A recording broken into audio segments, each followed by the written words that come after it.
You're listening to the RFP Success Show with 8-time author, speaker, and CEO of the RFP Success Company, Lisa Rehurek. Tune in each episode to learn what today's capture and RFP teams are doing to increase their win percentages by up to 20, 30, and even 50%, and meet the industry trailblazers that are getting it right. Let's get started.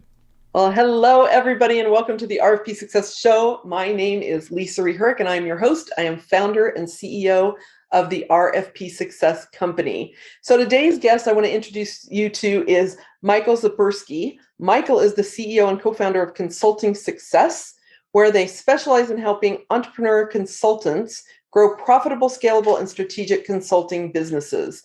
So Michael, welcome to the podcast. Hey, Lisa. Thanks so much for having me, and great to be with you. Yeah, so this is really exciting, everybody. So here's what we're going to be talking about today. We're really going to be talking about how to build your brand and authority and win more sales. And yes, an RFP, of course, is a tool to get the sale, right? And the great thing about Michael is that we're going to be having some conversations about how to do this even when you're uncomfortable with sales and marketing. And we deal with that all the time in RFPs, where we've got these technical writers that hate when we try to put a little bit of a sales or marketing spin on it. So it's going to be a great conversation. I also want to have Michael on because he hosts a podcast called Consulting Success. If you don't know about it, especially you consultants out there, make sure that you go look it up. It's one of my favorite podcasts, and it's really great. There's a lot of amazing information. So it's fun for me, the little fangirl, to have Michael on my podcast here. So Michael, I just want to kind of kick it off by asking you how you got into this and what a little bit more about your background. Yeah, so we have to go back about almost 23 years ago is when I started my first consulting business with my cousin Sam, who's my co-founder today at Consulting Success. We've built and run and sold multiple companies over the years together, but most of those companies were consulting or professional services businesses.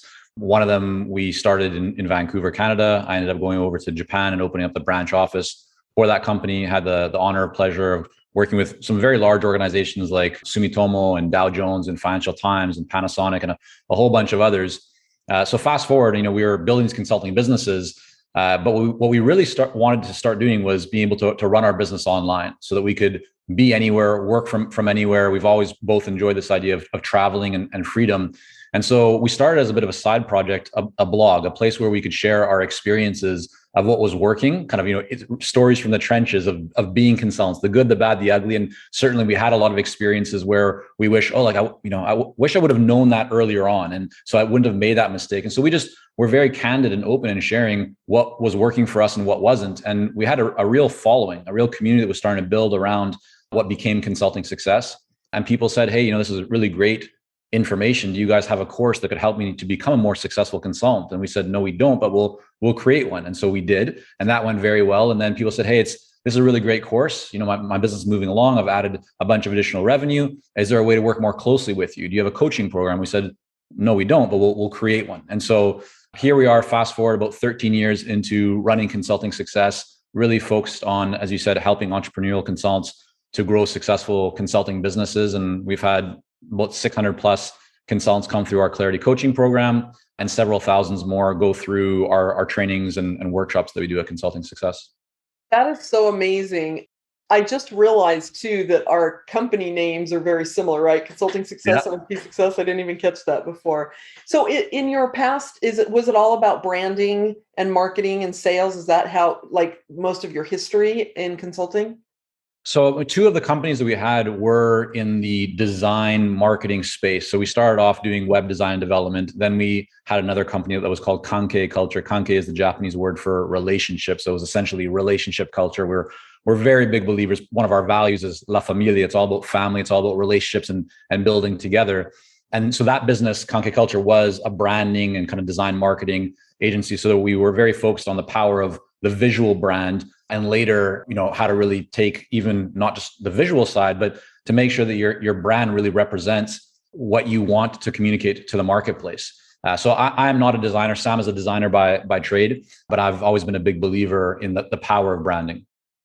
Yeah, and that leads me to really kind of my first meaty question here, which is, most people think about branding as my logo and the colors and, all the fun bells and whistles. And so I'm sure some of our listeners are saying, well, what does this have to do with sales? Can you talk a little bit about why branding is important and then subsequently tie it back into how it ties into sales? I Yeah. would love that. For sure. I mean, the way that I see it, and I certainly don't consider myself to be a branding expert. I just know what we've done across many companies and what we've seen to work and what we're still seeing to work, better these days as opposed to the past. And that is that branding, the way I look at it, it's how people kind of think about you or talk about you when you're not there. How do they remember you? And so the more that you can tell your story, the more that you can communicate consistently, that is essentially how you build your brand. If people see your logo over and over, that's one thing. But if they see your logo over and over and they can associate that to a specific feeling or to solving a problem or to a result that they desire, that becomes significantly more powerful. So I think everything that we do in our businesses, whether it's our website, our logo, our colors, but even more importantly, the messaging that we create, the messaging that we put out there into the marketplace that can really speak to an ideal client and that helps them to feel that you are right for them, that you understand their situation, that you are kind of empathetic to them, and that you have helped people like them to solve the kinds of problems that they have and to achieve the results they desire. That's really where your brand starts to become very powerful and much more memorable. So that's kind of how we look at it at a high level. Well, I think your background and experience absolutely contributes to you being an expert. So you said, I don't think I'm a branding expert, but I'm pretty sure you are, just so you know. The whole thing about branding, what's interesting about what you just said is that when we're having a conversation about sales or when we are writing, as we do in RFPs, a sales document, I love what you said there about you've got to tell a story and that, that's how they're going to remember you and pay attention to you. So how do you reconcile like having to give technical specs around what we can do for you? And yes, we can actually do what you're asking and weaving in kind of that story and those messages about how they can also trust you as a partner. Yeah, I mean, you're the narrative, the story that you tell, that is ultimately what will differentiate you. So in any document, whether it's a proposal, a more formal kind of RFP, if you're just putting technical information, if your language is just the same as everyone else out there, then you're playing at the commodity level. And that becomes very difficult because then it really becomes a race to the bottom, and the decision kind of making party is going to look at who's cheaper if everything looks the same. So the way that you differentiate yourself, the way that we've seen that can work very effectively is to ultimately tell a story, to bring in more examples of success, to show the people that are reading that RFP or reading that proposal that you understand the situation that they are in. And you can guide them to see things that they likely haven't even considered before. So you might know that you're going to be going up against a much larger competitor. Well, what's wrong with that larger competitor, right? What story can you tell? What seed can you plant in the mind of that ideal client, of that decision-making kind of body or authority or group of people to help them to see that, yeah, typically, larger organizations, yes, they are larger, but the downside of that is that you're going to be paying much higher fees for junior people to be working on your project, or you're going to be paying for the headcount and infrastructure that they have. We are a smaller boutique. We are, right? So you want to play to your strengths and not try and compensate for your weaknesses. And the way that you do that is by telling your story and communicating the message. So it's very important to be clear on what is your advantage, what is the true differentiation, and then finding stories and examples that you can bring in to your messaging and into your communications. Oh, this is such a great conversation too. And I love your statement of a race to the bottom, right? Because one of the things that we tell our clients with RFPs is that you're not just competing on qualifications and capabilities, right? Like everybody that's bidding on this RFP is going to be able to answer the questions from a technical perspective.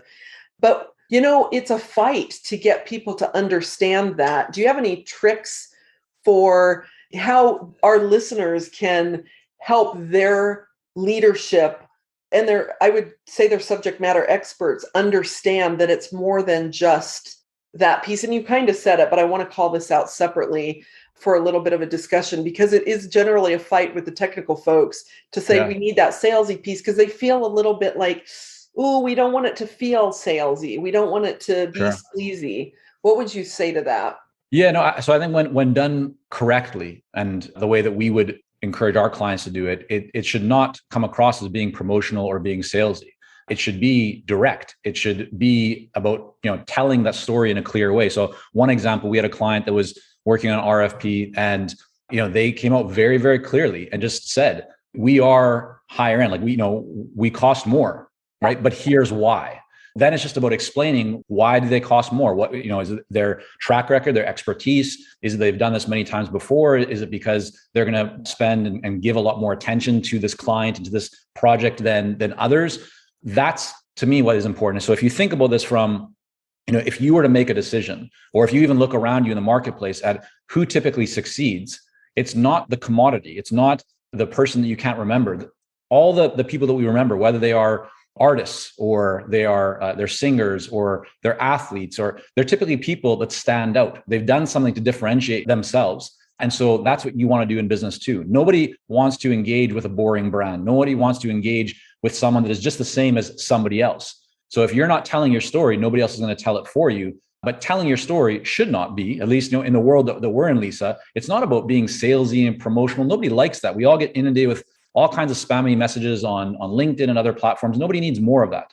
But you have an opportunity to tell your story. And the more that you lean into that, the more powerful it will become, and the greater the results that you will see from it. And wouldn't you say too that people people buy on emotion, right? They're not buying on fact. Facts and figures are important and all of that. But at the end of the day, would you agree that most people buy on emotion?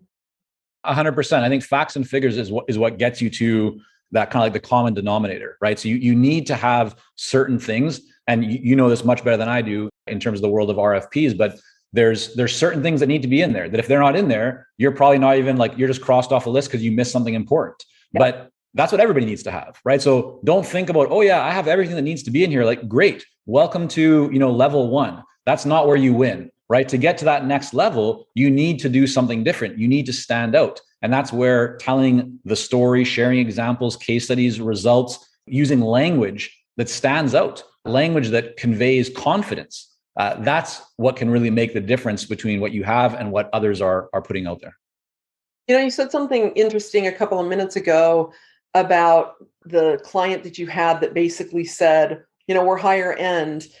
What do you think about the objection that people say they get that it was all based on price? In an RFP type of world, yes, I understand that does exist, right? We're certainly not specialists in RFP. Most of our clients, some are in the RFP world. Most tend to focus on, business that they have more control on, where they can interact directly and build a relationship directly with that single or group of buyers. But I do really believe that it's very rarely about price. And even when let's just take an organization, maybe it's a nonprofit that is looking to hire a consultant or a firm for help with fundraising or to help build their building. Yes, they might have a budget and they may not be able to go above that budget, but it's not only going to be about price. Because if you can come in and let's say you are the higher price provider, and if you can demonstrate why a lower price may actually be less beneficial to that organization, and you can make it not about you, but make it about them and truly show them, then all of a sudden it's not about price, because nobody wants to be cheap. Nobody wants to, to spend less money and have a poor result. If you can show them, or if your competitors can show them that they can spend less money and get, an even better result, then that's fine. But your job should be to really focus on the value, not just on the price. Very rarely it's about price, because in most cases, even if they're making a decision about price, it's all about how can you reallocate those resources. There's probably money being spent in other areas of the organization. And if you can show them they can see a great enough return on investment and a great enough kind of contribution to value and improvement, then an organization will almost always be open to reallocating some resources or making some shifts to be able to move to that kind of higher performance option. Yeah. And it's so true in the RFP space, honestly, too, because it used to be that we'd see RFPs 50, 60% cost. Now it's 40, 30, 20% cost, I think, because people have gotten burned, right? Yeah. Let's just get the low cost provider and they're not going to give us what we need. It makes me crazy, right? When people just assume it's price and just walk away. But there's so much to what you just said about how you can communicate your value. Even in a written RFP, you can communicate your value and they will figure out how to make it work if you build your case enough, right? In my opinion. Totally. And the other thing I would just add as well is I think there's a massive opportunity that not enough people pay attention to, which is what do you do before the RFP? Right. Exactly. So, Yeah. like, how are you developing your intellectual property? How are you taking steps to build your brand, create more reputation and recognition in the marketplace? Because that plays a really big role in the decision that any buyer is going to make. If they've never heard of you, that's going to be very different than if you come in, you're priced higher, but they've seen you everywhere and they've heard about you from other people. That's going to influence their decision. That's another area that people should be spending some time on. I 100% agree. We always tell people, like, if you're bidding cold, you've never had a conversation with them, they don't know who you are, you're going to lose. Like, less than 5% chance of winning. You might get lucky every once in a blue moon, but for the most part, no. So that leads me to a question. If we got listeners that are saying, hey, we don't have any credibility in the marketplace, we don't really have that, how do we get it? I know that's a pretty big question, but what would you say to that? Most often when someone says that, they're not digging deep enough into their past experiences. If you're brand spanking new, you have zero experience, say, running your business, like you've shifted from the corporate world into consulting or into providing whatever it is that you're providing, sure, that can become more challenging. There's a lot of things that you can do in that situation. It might be to take on some pro bono work or discounted work at the start, just to be able to create more case studies and more results. That's one option. But the other one that I really encourage clients often to look at is, don't only think about what have you done in your current business. Think about what you've done over your career, right? Yes. When you're working in an organization, how many different initiatives or projects have you been a part of? And what kind of results and achievements and success do you have there? Because you can pull that in. You should not lie ever and say, like, this was a client of mine. If you worked at Microsoft, say, right, when, like, working with Microsoft, or, during my time at Microsoft, here's what I did, or here's what I led this project. Or so you can still pull on all these different experiences that you have, or pull on the different experiences that your team has. And again, it's always about, don't try and compensate for a weakness. Try and figure out how you can really, focus on a strength. So there might be things that you may not have as much experience in this one specific area, but you have all this other stuff. But maybe it could be a benefit to the buyer that you're bringing in a fresh perspective, right? Maybe they don't want just somebody who's done a whole bunch of these things before because they always get the same results. Maybe they actually want, right, some new ideas, and you can support that with other success that you've had that is, relevant or connected to that. So it's all about creative thinking. Don't just accept, oh, I don't have experience, I can't make this work. There's always ways to make things work. You just need to be open to it and be resourceful and ask for help. You just reminded me of two quick stories that I want to tell. One was that I had hired a storytelling coach for me because I was like, I don't have any stories. And she was like, yes, you do. So I hired her, and she extracted out amazing stories from my life that I just thought they were not important or nobody would care. And the way that she related them. So I would say also, it's probably pretty important to bring somebody, an objective person, in to help with that. Would you agree with that? Yeah, very much so. I mean, I think that's why your company exists. That's why our company exists. That's why, in my case, and I'm likely in yours too, Lisa, like, we also work with coaches, right? We go to we pay other people to learn from them. I was just talking to you about a program that I was in your neck of the woods for recently. That's something that we always do to be able to grow and to expand. You can't just sit in a box by yourself trying to figure things out. If you really want to see success faster, then you want to find people, organizations, mentors, coaches, whatever it might be, that have been where you want to get to and that can help you to get there without making, so many mistakes. Yeah, in fact, I had a coach that once told me, if you don't feel like you have what you need, write down kind of your dream scenario. What do you want to be able to say? And then reverse engineer and go make it happen, right? Like, again, you're not claiming that until it happens, but you're writing it down.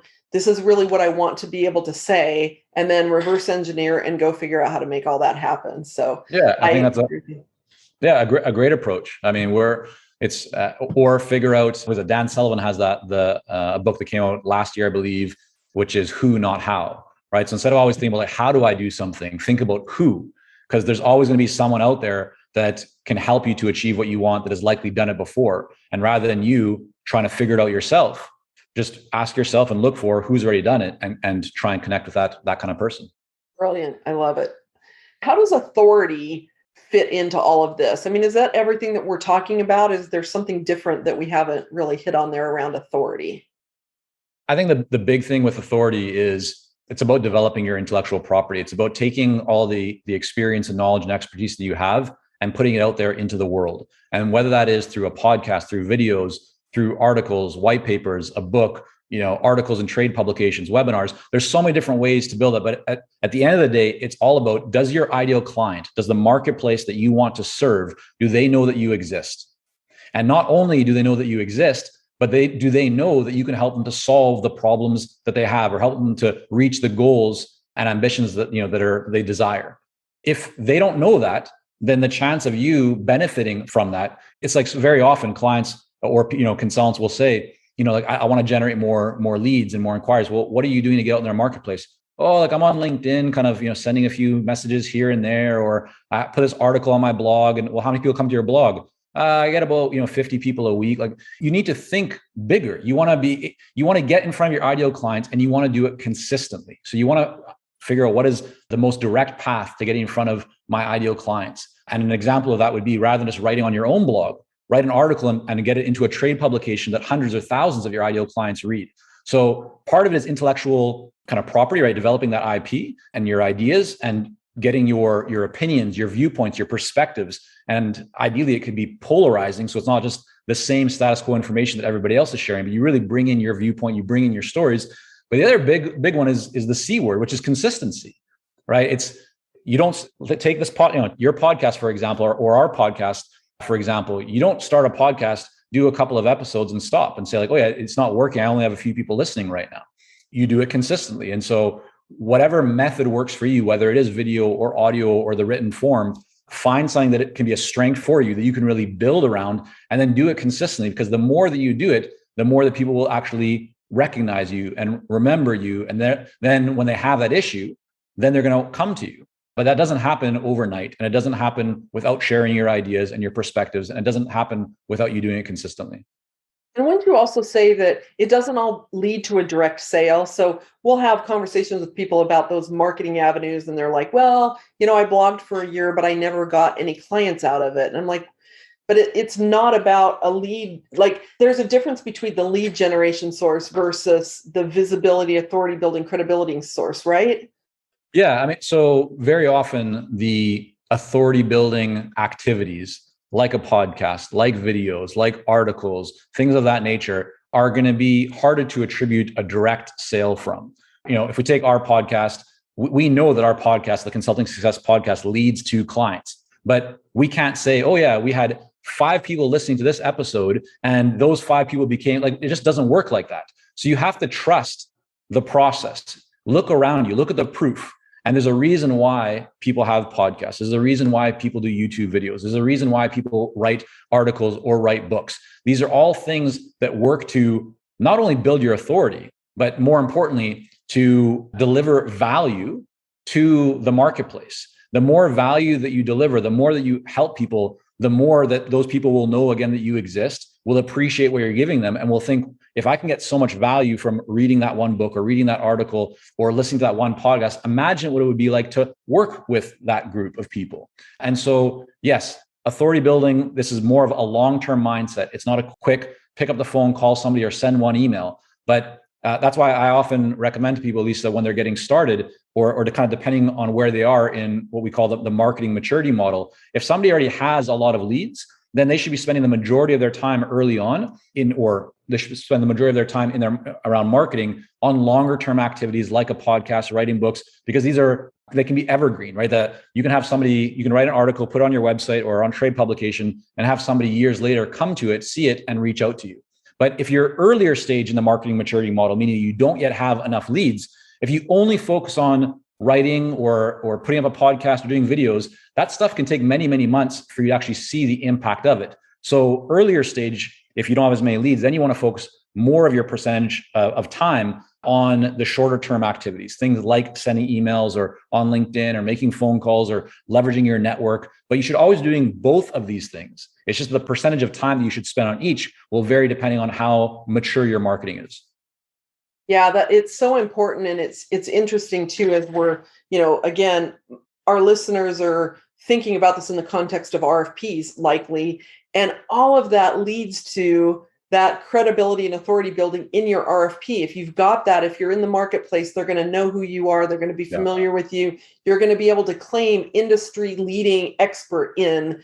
There's so many different things that you can do to use that. So I think that's really valuable information. So let me ask you this for yourself personally, you and your partner, when you started your consulting firm, like, did you have any big hiccups around this? Is there a personal triumph that you can share just so that our listeners realize that you're human too?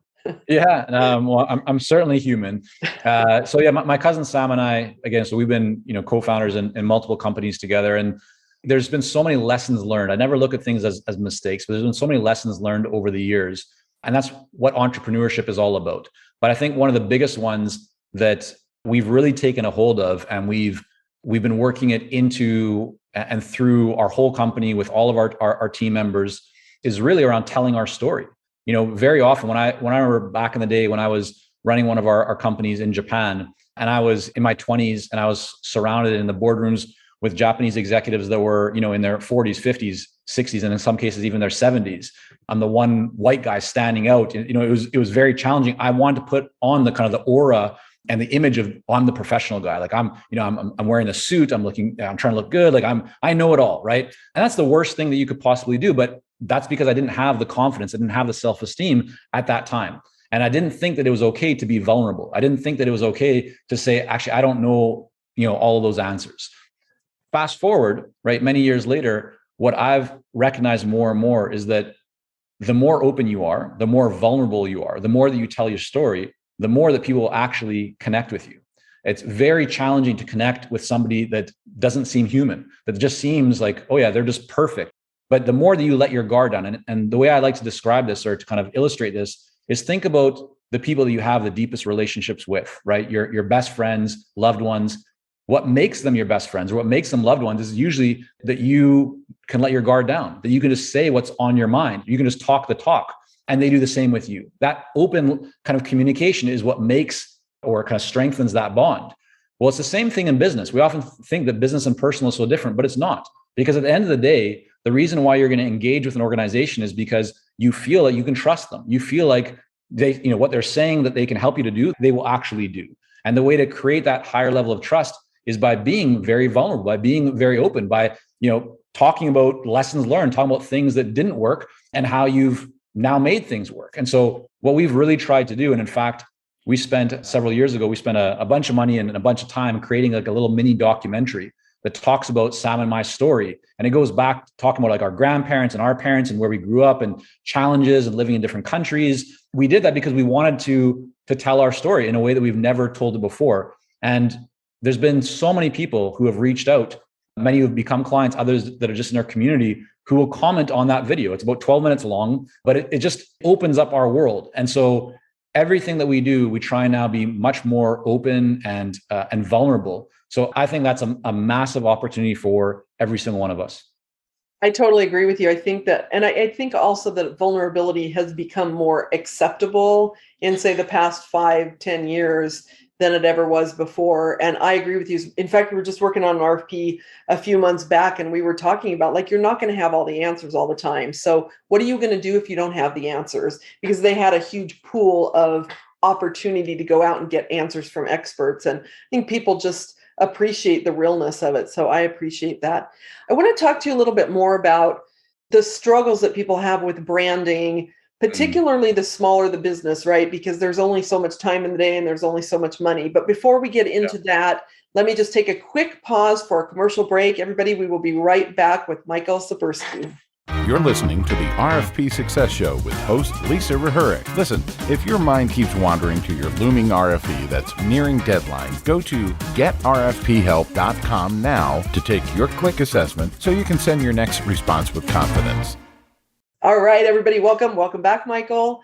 We were having some really great conversation right before the break, and I wanted to dive into just a conversation around the struggling business that's like, I don't have time or money to market or to build my brand or to do everything that you're talking about.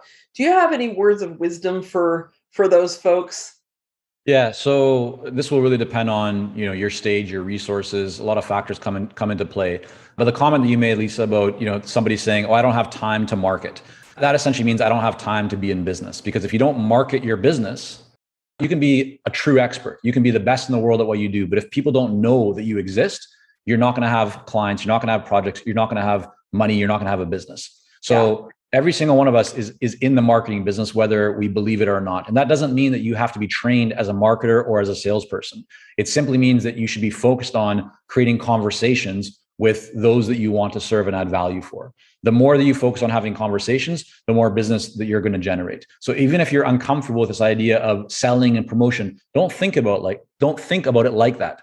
Instead, shift your mindset to really focus on how can you add value for those that you care about and those that you want to serve. And that, for many people, is kind of liberating and allows you to focus more on that. So that would be number one. Number two is, if you're very early stage and you're saying, well, yeah, here Lisa and Michael are talking about branding and things that look nice and all that, good stuff. I don't have the time, I don't have the money, or maybe I should, instead of marketing, I should just be working on making my website look nice.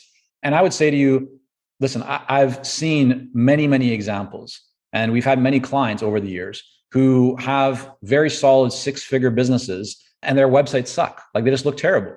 So you don't need to have the nicest looking brand, the sharpest cutting edge website, the most beautiful logo to generate business. That's not what people, nobody's going to say, oh yeah, this company has a great website, let's now use them. Right? That can play a role, and there's a factor there. But what they look at more is, first of all, like all the other stuff, right? So if you're good at what you do, and let's say there's you and a competitor, and you both have the same qualifications, you're both telling the same story, but your website sucks and theirs looks great, well, they're going to have an edge, right? So that's where branding makes the difference. But it's not the majority of the difference. The difference is, your expertise, your intellectual property, and the messaging that you're putting out into the marketplace, the way that you're going about building relationships and building trust. That's what matters most. And that's why, again, you can see many people being very successful without all the nice, shiny, beautiful branding materials. However, when you get to a certain level and everything else is being equal, yeah, you do want to work on updating your website or your logo, because the more professional, and not just professional, but the more powerful the image that you can create in the marketplace, the better, because people do see things. And when they see a nice looking website or nice looking logo or nice looking materials, that says to them quality, that says to them professionalism, that says to them, like, these people are good at what they do. So it's important, but it's not where you should put the majority of your focus in the early stages. But you should always put your focus on marketing and getting out into the marketplace and having conversations with ideal clients. Yeah. You said something at the beginning of the show where you said that you all kind of did a little bit of stuff putting yourselves out there in the marketplace, and the market came back to you and said, here's what we want. Yeah. So you didn't waste your time building things that nobody would buy. I wish that I could say that early in my business. I was just the opposite. I was kind of worrying about all those bells and whistles, but I love your approach, right? Because it's like, okay, they said, hey, do you have a course on this? No, but we'll build you one. Do you consult on this? No, but we will. Like, we'll start doing it. So it's certainly better to have those conversations and find out what the market is dictating before you spend too much time. The one thing there, Lisa, is that the reason why we were able to do that is because in a previous business, we made that mistake, right? Okay. We did go ahead and invest, 20 plus years ago, it was probably $25,000 into building this wonderful app and kind of community that we thought the world wanted. And then we didn't, unfortunately, spend time asking the people that would become clients, is this what you really want? So we launched it. We pushed our developers to make it great, every feature, all the bells and whistles, and we launched. And then we actually polled the community. They said, oh, all we really want is 5% of what you've built.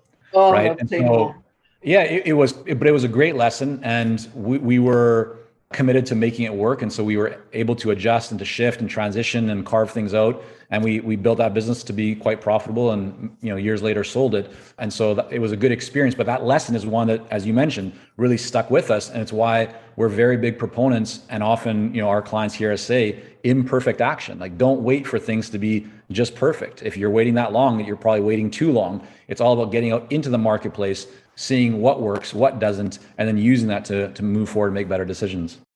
Yeah, I love that. So, and if we go back to kind of the branding conversation and thinking about authority building and credibility in the marketplace and kind of being seen and being out there, how much do you think fear has a play in people holding back in doing some of that stuff? Yeah, I think fear is the biggest kind of culprits and reasons that people hesitate to take action, right? What happens if my messaging doesn't resonate? What happens if my messaging is too specialized and specific and I lose a whole, a big potential pool of clients? What if my, whatever, fill in the blank?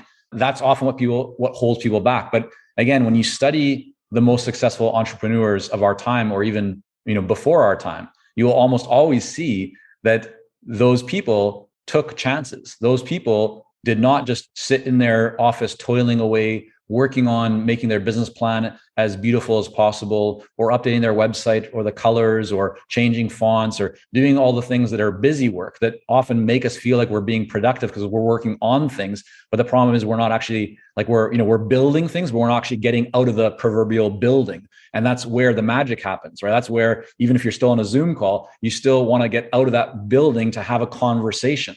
So that's the big thing that I believe, is that yes, fear does hold people back. But if you want to be successful in business, if you want to be an entrepreneur, then you need to become comfortable with the idea that you're going to rub up against your fears. You need to put yourself in a position where you will feel uncomfortable, because if you're not feeling uncomfortable, it means you're not pushing, you're not trying new things. And when you try new things, when you go out of the kind of the safe harbor into the choppy waters, into the zone of the unknown, that's where now all of a sudden you start to really see new things. You see new opportunities. You have breakthroughs in your business. You create new sources, or you're able to capture new sources of value. And it's because you're doing things differently.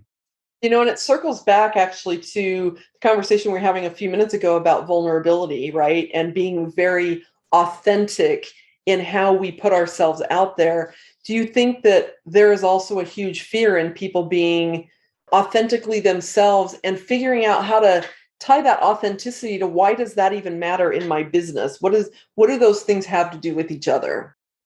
Yeah, it's a really great question. And the word authenticity to me is such an interesting one, because if you break it down, to be authentic, I know it's very popular for people to use that term, but if you're not being authentic, then it doesn't mean that you're just telling a lie. Like, it means you're not telling the truth. One of my aunts used to say to me, because I would say, to be honest, Auntie Nancy, and she'd say, well, Michael, like, why do you need to say to be honest? Aren't you always honest? I was like, well, that's so true. Like, I don't need to say to be honest, because I should always be honest.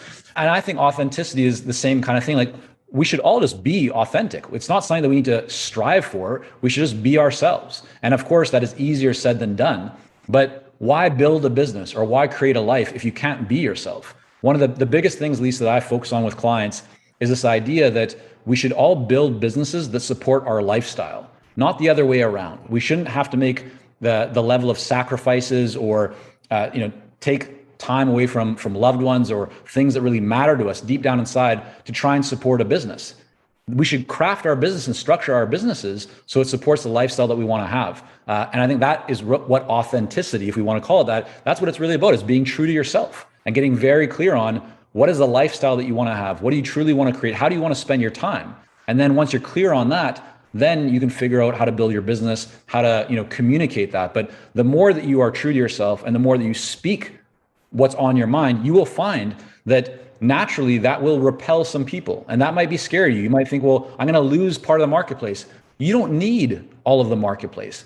The most successful businesses or companies in the world don't have the whole marketplace. I mean, take a great example that might be Microsoft and Apple. Like, they both have computers. They both have multi-billion-dollar, market caps, or trillion-dollar market caps, or whatever it is. There's enough room out there for more than one company. So don't be, worried about polarizing and repelling people, because the opposite is also true. The more clear you are with your point of view, the more that you will attract certain people. So your message might repel some, but it's also going to attract others. And the ones that it attracts are the ones that truly will become great clients and a great part of your community. But sitting in the middle, where you don't clearly state anything, is the worst place to be.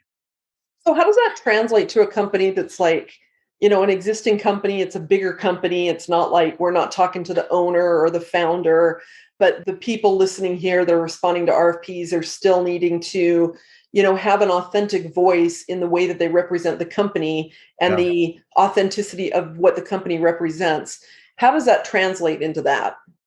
Yeah, I mean, that's a great question. So if I'm in that role right now, let's say I'm the one writing the RFP, I'm not the CEO, I'm working the organization. the first thing that I would probably want to do is go and sit down with the leadership team or with the CEO or with the founders, or maybe if it's a family run business or it's been around for a long time, like go back to the past CEOs. And I'd really want to get an idea of what are the values of our company? What really makes us different? I'd want to look at where were we successful? Like I'd look at all the different RFPs or projects that we over the last 10 or 20 years that were a great success. I'd want to look at the ones that we weren't successful in. And I want to analyze and talk to the different people involved in each one of those to figure out, why were we so successful here? What worked? Why did we win this? And why did we lose this? Or why was this unprofitable? And this was like really profitable. I'd want to go through all of that and then also get very clear on the values and the story of the business, so that one, I'd probably as an employee or as a team member, I'd be so much happier and more excited to be working at that company, because now I truly understand the mission, the vision, the purpose, values, but also in knowing that now I can translate that into my copy, into my writing, into submitting that RFP, where I can tell that story in a much more powerful and compelling way. That's so beautiful. I love it so much. It's interesting. We do that a lot of times with our clients, and it's amazing how shocked they are to have people ask them those questions, and how they do not have the answers to a lot of those questions. And it makes them think, and it does make a much more powerful story, whether it's in a written RFP, whether it's in a conversational sales discussion, that all. And I love how you said it's going to excite, right? I would be much more excited to write versus, just writing the answer to a really boring technical question. Like, let's weave some of that in. It's much more exciting. Love that. Thank you. Yeah. All right. So what is the sign? I'm going to pivot just a little bit here. What's a sign of a really bad brand? Like what's a sign that your brand is off? It's not working for you. Yeah. So I think there's multiple things that we would want to look at, but one is that it's not being specific. It's not targeting a true ideal client. It's too general. It's casting too wide of a net. And I think when you do that, you're kind of in no person's land, right? You're trying to be like a jack of all trades and a master of none, or however you want to kind of describe that. That is, for most organizations, one of the biggest challenges, because to your mindset, it can feel like narrowing in means we have less opportunity. But as we just talked about, narrowing in and specializing is actually where you can capture more market by being that expert, by being that specialist, by differentiating yourself from others that are trying to go much, much broader.